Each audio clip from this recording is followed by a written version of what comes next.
Bob Tiede, welcome to the Star Coach Show. Meg, I'm honored to be your guest today. Well, I am over the moon excited that we were able to connect. We've been working on doing this for a while, and life circumstances happen sometimes and get in the way. And when it's meant to be, it happens anyway. And it was meant to be. So we are going to talk about something that's near and dear to both of our hearts today, which is how do we help leaders be more effective when they start with curiosity, when they use inquiry to empower the people that they work with and invite them into the conversation. That's what we're going to talk about today. And I'd like to start with the evolution of your book. So your book, Leading with Questions, How Leaders Discover, let me hold it up, even though it's in your background, How Leaders Discover Powerful Answers by Knowing How and What to Ask, which is like, boom, exactly, that's it. So it's in your third edition now. I'm assuming that it's had some evolution. How's your book evolved over time? Well, it's an interesting story, Meg, and I'm honored to share it with you. I'm the co-author of the third edition, but here's the first edition. And I know we're seeing each other. Your viewers are probably only hearing the first edition was written by Dr. Michael McCourt. Bob Tiede's name is not on this, but I found this book, literally this one, in 2006. I love books. I eat books for breakfast. And in every leadership book I've ever read, there's a morsel in there that you take away. But I had no idea when I bought this book that it would change my leadership forever. Meg, and for those of you who are only hearing us and not seeing us, the book that he's holding up has more sticky notes in it than it would probably sink a ship. It is filled with stickies. Oh, it is. Meg, whenever I speak, I start with a confession. And my confession is that for most of my career, I've been a benevolent dictator. My only paradigm of leadership was that I thought the job of a leader was to tell staff what to do, to give direction. Now, I did say benevolent. I grew up in a home where I was taught to say please and thank you. So, Meg, if you'd been on my team, well, first of all, if you'd been on my team, I'd probably be reporting to you. But let's just say on this team, you're one of my team members. I don't think I ever would have said, Meg, go do this. It would have been more like, hey, Meg, here's what we're working on. It'd really be great if you could please do this. It was still telling you what to do, but with kindness. And when you did it, Meg, I would have said, Meg, thank you. Or at a staff meeting, Meg, stand up. You all need to hear. I want the rest of staff to hear what Meg did. And I don't want to suggest we got nothing done, but I am confessing my only paradigm of leadership was the job of a leader is to tell staff what to do. And then I found the first edition, 2006. And as I read this first edition, it's filled with stories of leaders literally from around the globe who are leading with questions. And as I read it, I had only one question, Meg. Why hasn't anyone ever shared this paradigm of leadership with me before? It instantly made sense. I was already on our U.S. leadership development team, and I began to teach out of it. I prepared 8 sessions, and away we went. Well, fast forward in 2012, a colleague encouraged me to start a blog. And so that's when I started a blog, leadingwithquestions.com. Now, an interesting thing is when I went to WordPress, which is a program you can go to help bloggers start blogging. Well, the first thing they ask is, what do you want your blog to be called? Let's search for the URL.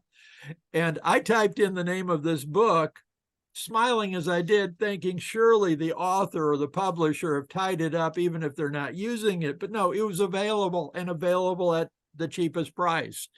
Well, I felt just a little sheepish. I mean, I'd gotten it legally, but nevertheless, it was the title of his book. And so I waited a while, and then I sent off an email, carefully written, to Dr. Michael McCourt, sharing that his book had been changed my leadership. I was teaching out of it. I'd now started this blog called leadingwithquestions.com. Might I have his permission to excerpt from his book, make it a featured image, a link to Amazon for purchase or wherever he would like? And with a bit of fear and trembling, I hit send, wondering, this professor at George Washington University, who I do not know, how will he respond? Well, within 24 hours, I had the most gracious email. Bob, you've made my day. Bob, I've looked at the blog. Love it. Yes, you have permission. All you want to excerpt. And that was the start of a friendship. And then I guess a couple years later, he was ready to do the second edition. And I'm holding up the second edition for those of you who are only listening. And prior to doing the second edition, he reached out to say, Bob, would you write an endorsement? And could I list leadingwithquestions.com as a recommended resource? It was like, Awesome. of course. What Of course. synergy. And about a year after that, I actually was in DC, had the privilege of sitting down and meeting, spending time with Dr. Marquardt. And in that conversation, he quickly said, Bob, the name is Mike. Just call me Mike. And so it's been Mike and Bob ever since. And then about 2 years ago, he called. We've had more conversations in between, but he called and said, Bob, it's time for a third edition. Would you be willing to be the co-author? Wow. And I said, oh my goodness, Mike, you have a PhD, you teach at George Washington University. I mean, I have a bachelor's, but no more. Why would you want me? And he said, well, Bob, in the interest of full disclosure, a new book requires about 30% new content. And at that point, my blog was already 10 years old, over 1,000 posts, many of them guest posts written by others around the world. He said, Bob, you've already done all the research. It's all on your blog. So summer of July 2022, we spent about 6 weeks working together. Mike is brilliant. I mean, he knew his second edition. He knew what he wanted to delete. And there's 10 chapters. They each have a different theme. And for each chapter, I would feed him 10 times as much content from previous blog posts as he would need. And he was the one that chose what to delete. Cherry picked what he wanted. Yes, exactly. And when we were done, Meg, I'm sure you've seen some books where it's a sense authored by, and then it says with somebody. Right. And I brought that up, said, Mike, really, wouldn't that be a better title? He said, no, Bob, I want you to be the co-author. So when you ask, how did I do? This is my first edition that I've been a part of. That's amazing. The 3 editions have changed my life. And I'm so grateful for the gift Mike gave me of being the privilege. And Wiley is the publisher. And we're told by Wiley that since its release in April, it has been in the top 10% of all business books sold. So that deserves a round of applause. And there's a couple things I really want the listeners to hear there. First of all, when you are moved by a piece of work, when it influences the way that you show up, the way that you are wanting to bring that knowledge forward, let the author know. The author, that's going to light their day out. Authors love to know that their work is resonating with people. But it's that concept of, I'm not just going to read it and put it on my shelf. I'm going to utilize this information. I love that. And the other thing that I really want people to hear is that you started with a blog, and that blog brought so much value that it filled another, but yes, there was other things too, but you did the work already. The work had been done through your blog. And so for all of you out there thinking, I know there's a book in me, but I don't know, look at the work you've already done. My bet is you have work out there. It's not starting at zero. My bet is you're already starting somewhere. So I just wanted to emphasize those 2 points. Well, Meg, responding to what you just shared in 2 ways, I share another story of my blog is I launched and I decided to post on Mondays and Thursdays twice a week. And 8 weeks later, 16 posts into this experience, I had a crisis. I was out of content. I'd shared everything I knew at that point. And I sat literally where I'm sitting now. I said one of those quickie prayers we say from time to time, Lord, what do I do now?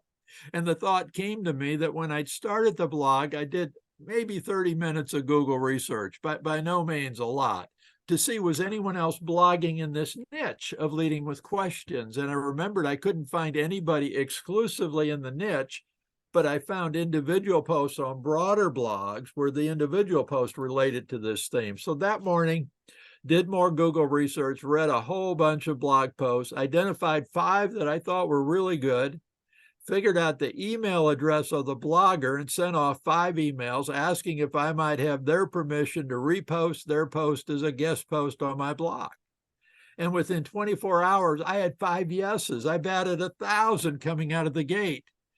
And what I discovered is that everyone who blogs actually has an addiction. The addiction is exposure.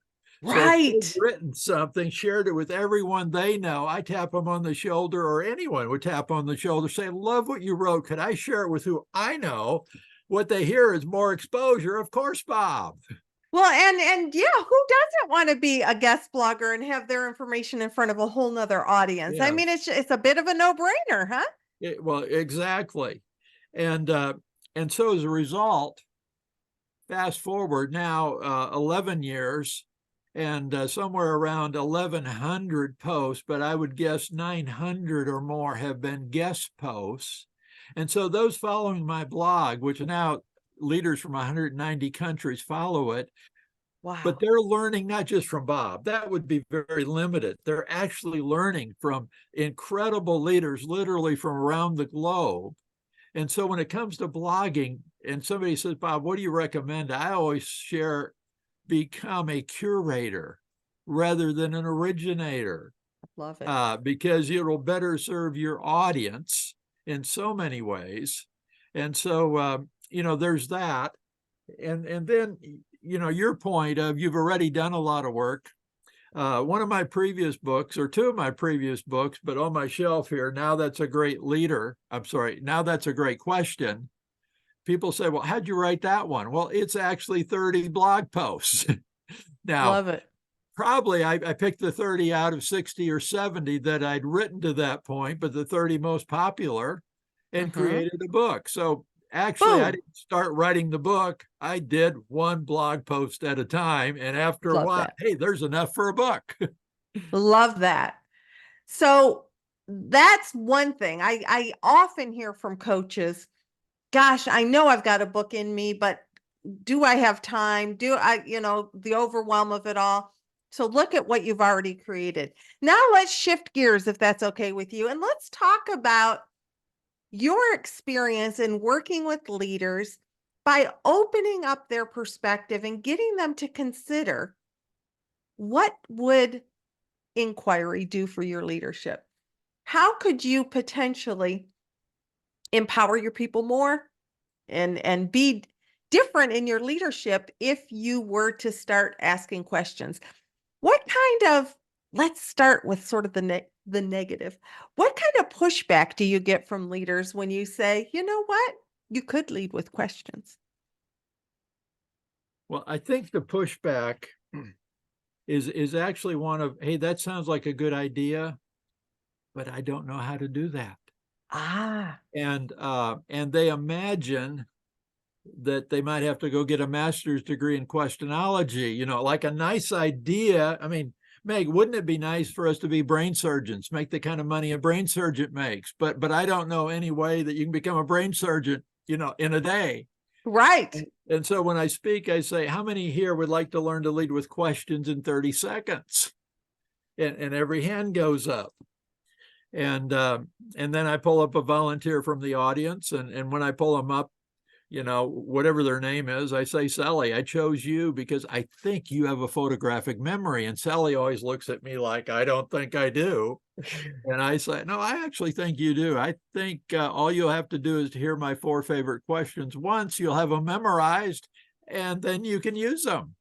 And Sally, I did say 30 seconds. I got a second hand on my watch. So here's the deal. I'm going to start the time when I say my first favorite question. I'm going to share all 4. I'm going to say, do you have them memorized? If you say yes, I'm going to say, share them. And if upon you sharing all 4, the clock ends. So Sally, you ready to go? In fact, Meg, today it's you. Are you ready to go, Meg? I am ready to go. Here we go, Meg. I'm looking at my second hand. First question. What do you think? Second. What else? Third. What else? Fourth. What else? Meg, do you have it memorized? I do. Share them with us. What do you think? What else? What else? What else? Wow. I'm going to have to change that to 17 seconds. Now, whenever I do it, I see that some folks in the audience are looking a little skeptical. Like, Bob, you can't ask somebody, what do you think? What else? What else? What else? And I say, well, of course, not in that rapid fashion. Right. And you're going to add a topic to that first question. Hey, Meg, what do you think we ought to do about? Meg, what do you think we might do? And there's going to be a topic on it. And when you ask a staff member, a colleague, a friend, a family member that question, they're going to give you an answer. What I discovered, Meg, is that we all instinctively, when we're asked to give input, we kind of roll out a safe answer to test the waters. So Meg gives me that first answer, and I say, well, Meg, that's stupid. Everyone knows that. Meg's sorry she answered. Next time I ask, I'll get nothing.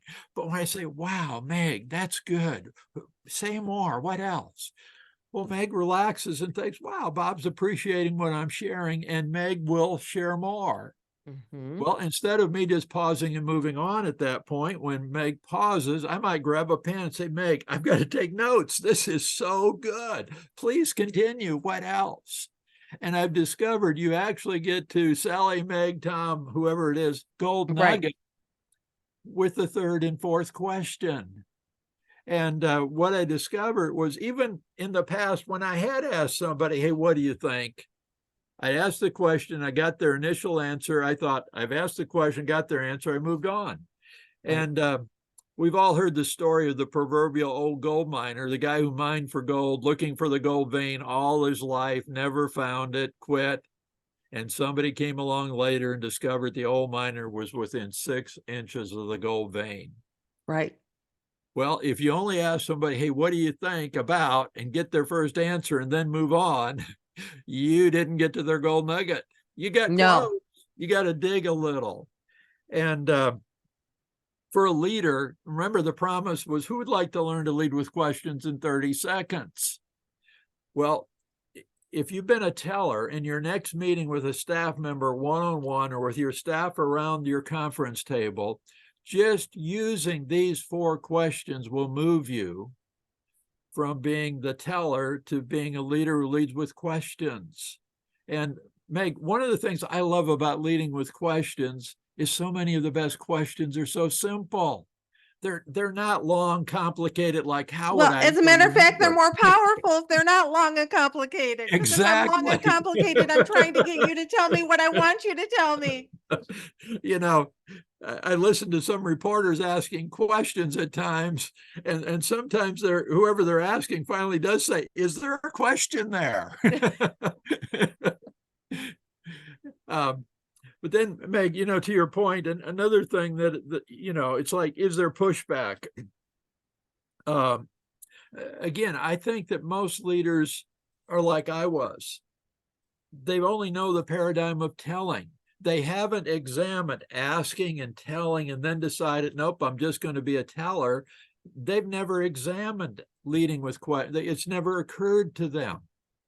And so, another thing I do when I'm speaking is I have a photo of a big canoe with oars. Everyone has an oar. And I pull up somebody from the audience again, and I say, hey, this is your team. They're all in this big canoe. You're the leader. You want to get that rowboat across the lake as quick as possible. How many of them do you want to have row with you? And I say, now it's a silly question, but go with me. I'm going somewhere. And they say, well, everyone, of course. Exactly. The next slide shows the same team seated around a conference table.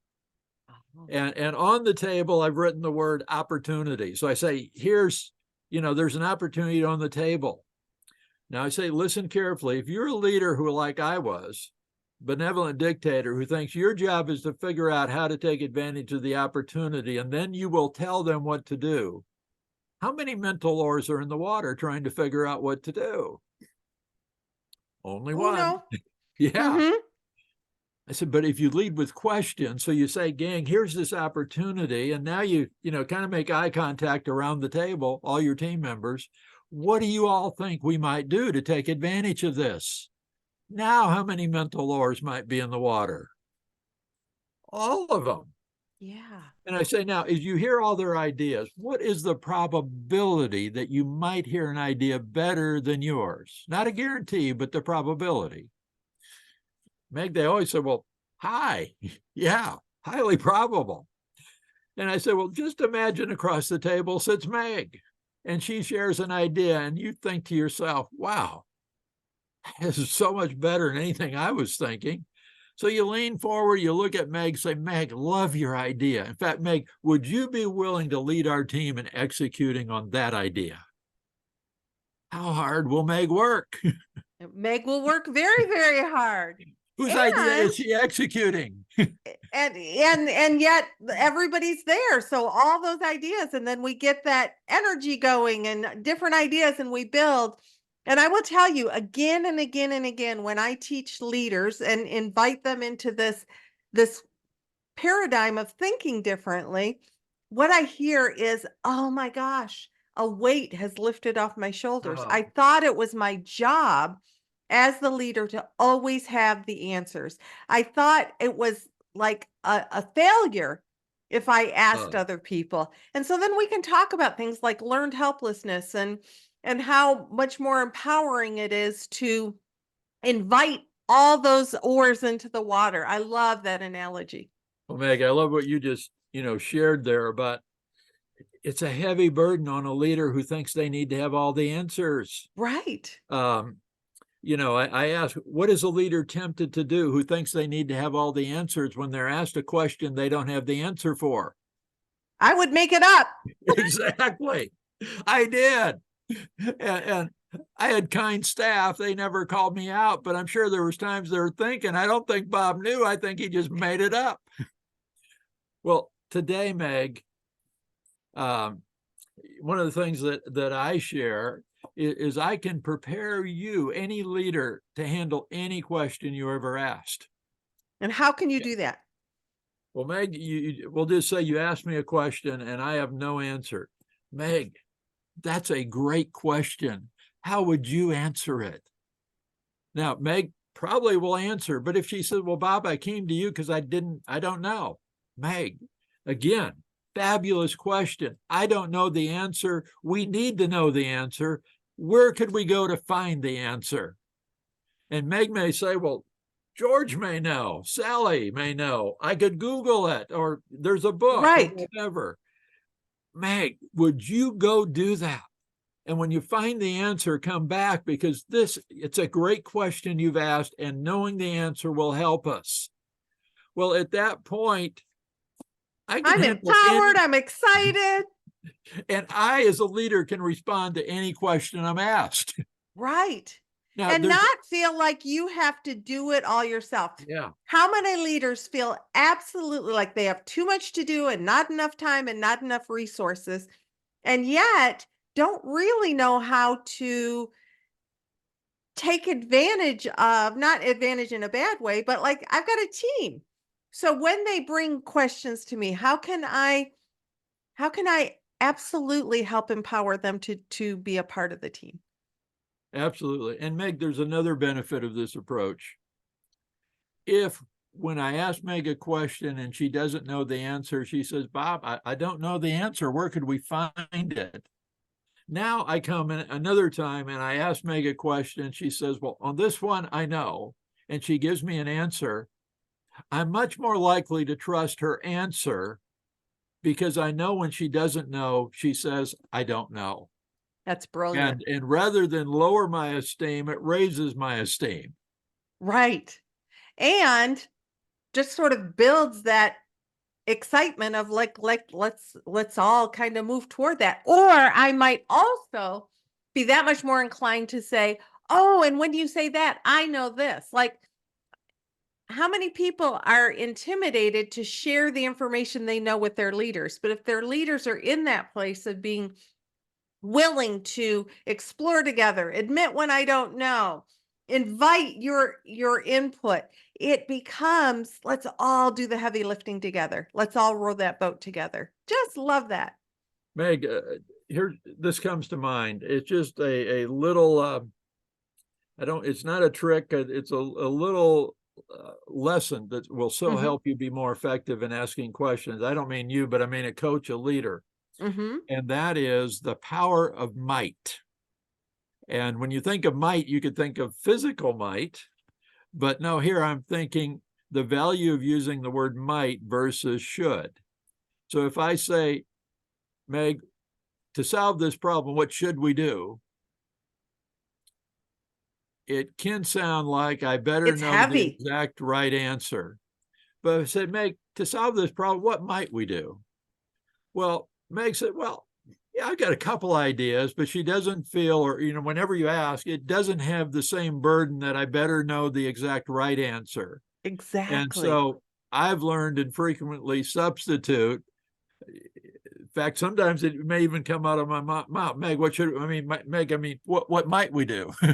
And I catch myself, but other times I think ahead of time and I substitute instead of should, might, because it invites response without, and you're wanting to hear more ideas versus people being silent because they're not sure that they know exactly what should we The do. one thing. Yeah. What Yeah. what if I'm wrong? It's sort of like using the word I love with the executives that I work with, saying, what could you experiment with versus what's your plan? Ah, Like love that. it Yes. just, it allowed, because experiment is something I can step into, and I'm just going to get I'm going to get answers about what might work or what might not work based upon what I experiment with. If it's my plan, then it darn well better be right. So it just opens up the mind to so much more exploration. Meg, it's a topic for another day, but you have to do a blog post. I don't think we've had a blog post on experiment versus plan. Just that's a I'd powerful, be happy to do a blog post. that's a So let's powerful concept. this is just I love the energy, like, 'cause I can tell we're both really passionate about what inquiry and inviting other people into the solution really does for organizations. So because our time is already getting short, I can't believe it. But as we're starting to wrap up, could you share a story of an organization that's been changed by this concept, or a leader that you've worked with? Like, we all love stories. So can you share a story? Hmm. Let me pause and think about that for just a moment, for a great story. Meg, there's not one that just quickly comes to mind. What Uh, about the Walt Disney World laundry oh, services? What did thank they you. do? Thank you. As a Is matter this of fact, thing, let's pause for just a second, and I'll just ask that question again. And so we'll say, I've got um, it now. Yes. okay, so Bob, I know you've worked with lots of organizations around lots of bringing these concepts forward and have seen the results. Can you tell us about the Walt Disney World laundry services and what happened when they leaned into this? Well, Meg, thanks for referencing that story. A number of years ago, we were taking a crew leadership group. Our headquarters is in Orlando. We were taking them on the behind the scenes leadership tour of how we make the magic at Walt Disney World. And so we had a guide, and they put us on a big bus, and they said the first stop is going to be Walt Disney World Laundry Services. And I thought, oh my goodness, I hope this is quick. I mean, we knew they were going to take us to the underground beneath the Magic Kingdom and to where all the uh, staff come for Epcot and change into their costumes, all the cast members, But the and laundry services, you're going to yeah, take us to see the laundry services? exactly. Well, it turned out it was the best stop of the whole day. And I don't mean that there was any bad stops, but the story they shared there was the best story. We walked in and they said, we once were experiencing 85% a year turnover at Walt Disney Laundry Services. So high that we thought we need to farm this out. We obviously have no ability to actually manage a group of staff for laundry services. Well, they got new management, and the new management said, let's try something before we make a decision to farm the whole thing out. And so they began to ask staff in the laundry services, what could we do to make your job easier? And what ideas do you have that would allow us to serve our guests better? Now, they said the culture had been such that the staff didn't actually feel comfortable answering. They thought it was a trick. They thought if we say something bad, we'll get fired. And so it actually took a long time to build trust before the staff began to respond. Now, I share that to say, depending on your culture, you may think, well, I asked and I didn't get any response. That doesn't work. Well, they didn't give up. They kept asking. Good on them. And finally, when the staff began to respond, their answers were like, well, of course we can do that. For example, it is hot at Walt Disney World Laundry Services. And the staff said, to make our jobs easier, we have two ideas. Number one, could there be an air conditioning vent that would blow to our face for each workstation? Well, leadership had never worked back there, like, they'd walk through there, but hadn't actually stood there. And they said, well, sure, we can do that. I mean, it was like, yeah, that's an easy request. Their second request was our folding table, because they do a lot of folding of sheets and towels and, all sorts of things. And they said, there's a few of us that the height of the folding table is perfect for our height. But some of our staff are tall and they're having to lean over, and some of our staff are shorter and they have to kind of reach up. Is there any way this table could go up and down so everyone could set it to the perfect height for their height? Well, again, leadership said, well, that's a great idea. Of course we can figure that out. And so those changes were made. And then the staff had other ideas on serving the guests better. They said, is there any way that, like, we work in laundry services, but could we go work with a maid for a day that's making up rooms? Because we're loading all this stuff onto a cart that gets taken to the maids, but we actually have never seen a maid make up a room. And sure, go do it. Well, they went and they discovered there are better ways to load the cart to make it easier for the maid, more in the order they would use. Amazing. And then they did the same going into restaurants where the linens they were preparing. And then they had maids come and spend a day in the laundry services, and gained a greater appreciation for each other and camaraderie, and but better ways to serve each other. And well, today, fast forward the story, from 85% turnover a year, turnover now is somewhere in the neighborhood of less than 10% a year. And they say people come, get hired, and stay in laundry services until they retire. It all happened when leadership started asking, what can we do to make your job easier? What ideas do you have to serve our guests better? What a great story to wrap up this incredible interview. Bob Tiede, thank you so much. We're going to have links so that people can connect with you, connect with your blog in the show notes. As we're wrapping up, any final thought that you want to share with everyone? Meg, this is really around the barn, but might you know that there's a hidden logo in the, a hidden symbol in the FedEx logo? Is there? There is. 80% of Americans have never seen it, although all of us have seen the FedEx logo. Right. And only 20% are aware. I was in that 80% that had never seen it. But if you look closely between the E and the X on the bottom, you'll suddenly see it. It's an arrow pointing forward. It's an arrow. And once you see it, Meg, you'll never not see it again. Every time you see the FedEx truck go by, you'll smile and say, I see the arrow. Now, where am I going with that? I actually believe that most leaders are leading by telling because they've never seen leading with questions. They haven't seen it and rejected it. They've never seen it. They were like me, benevolent dictators, because it was the only paradigm. Just trying to do the best they could with what they had. Yes. Once a leader sees, wow, I could lead with questions. I could ask my staff, what do you think? What else? What else? And what else? Once they see that, the power of that, it's like very few will reject that and say, nope, I'm just going to tell them what I want them to do. Love it.